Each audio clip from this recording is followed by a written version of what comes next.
నమస్కారం. ఈటీవీ 360కి స్వాగతం. ముందుగా ప్రధాన అంశాలు.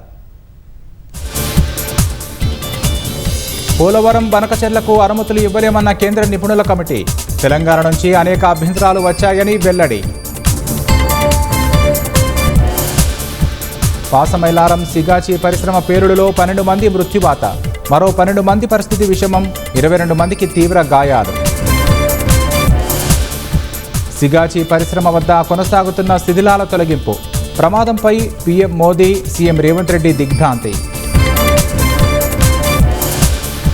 రాష్ట్ర కమల దళపతిగా మాజీ ఎమ్మెల్సీ రామచంద్రరావు. ఒకే నామినేషన్ దాఖలుతో ఎన్నిక లాంఛనం.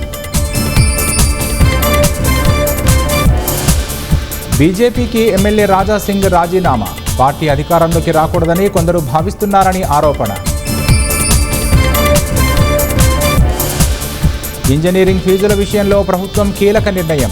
ఈ ఏడాది పాత రుసుములే కొనసాగించాలంటూ ఉత్తర్వులు. సున్నం చెరువులో ఆక్రమణలో నీటి దందాపై హైడ్రా ఉక్కుపాదం. సరిహద్దులపై రీసర్వే చేయాలంటూ ఎమ్మెల్యే గాంధీ డిమాండ్. అర్ధరాత్రి నుంచి అమల్లోకి కొత్త రైల్వే ఛార్జీలు, టికెట్ బుకింగ్లు. తత్కాల్కు ఆధార్ తప్పనిసరి చేసిన రైల్వే శాఖ.